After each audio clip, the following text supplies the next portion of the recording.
বন্ধুরা, তোমরা যদি বিজনেস করতে চাও তাহলে যে কয়েকটি কথা তোমাদের সব সময় মনে রাখতে হবে সেটা নিয়ে আমি আজ তোমাদের সাথে আলোচনা করব। প্রথমত, বিজনেস করতে গেলে তুমি যে প্রোডাক্টটা নিয়ে বিজনেস শুরু করতে চাইছো সেই প্রোডাক্টটার সম্বন্ধে তোমাকে আগে জানতে হবে। ওই প্রোডাক্টের সম্বন্ধে তুমি যদি না জানো তাহলে তুমি ওই প্রোডাক্ট নিয়ে বিজনেস শুরু করতে পারবে না। রাম একটি প্রোডাক্ট নিয়ে বিজনেস শুরু করেছে, তুমিও সেই প্রোডাক্টটা নিয়ে বিজনেস শুরু করবো বললে হয় না।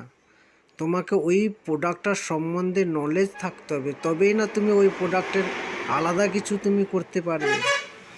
দ্বিতীয়ত, তুমি যে প্রোডাক্টটা বিক্রি করতে চাইছো ওই প্রোডাক্টের ইউনিক কিছু বৈশিষ্ট্য থাকা অবশ্যই দরকার। না হলে অপরে যে প্রোডাক্টটা বিক্রি হচ্ছে তুমিও যদি সেই প্রোডাক্টটা বিক্রি করো তাহলে কেন তোমার কাছে নেবে? যদি না তোমার কাছে আলাদা কিছু বৈশিষ্ট্য থাকে তাহলে কিন্তু তোমার কাছ থেকে কেউ প্রোডাক্ট কিনবে না। তাহলে কি হলো, তোমাকে প্রথমে প্রোডাক্টের সম্বন্ধে নলেজ রাখতে হবে। দ্বিতীয়ত, তোমার প্রোডাক্টের একটি আলাদা বৈশিষ্ট্য রাখতে হবে। আর তৃতীয়ত, তোমাকে কি করতে হবে না, তোমাকে একটা প্ল্যাটফর্ম চুজ করতে হবে। মানে তুমি কোথায় প্রোডাক্টটা বিক্রি করবে সেটা সিলেক্ট করতে হবে।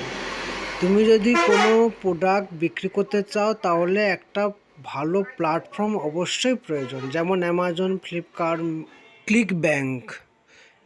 এছাড়াও অনেক প্ল্যাটফর্ম আছে যেখানে তুমি প্রোডাক্ট বিক্রি করতে পারো। আজ আমি তোমাদেরকে একটি ছোট্ট বিজনেসের কথা বলছি, সেটা হলো ইমিটেশন বিজনেস। ইমিটেশনের প্রোডাক্ট নিয়ে তোমরা বিজনেস শুরু করতে পারো। এই প্রোডাক্ট নিয়ে যদি বিজনেস শুরু করতে চাও তাহলে নিচে আমি একটি নাম্বার দিয়েছি, ওই নাম্বারে যোগাযোগ করো এবং খুব অল্প পুঁজিতেই এই বিজনেসটি তুমি শুরু করতে পারবে। এছাড়াও ডিটেলস জানতে হলে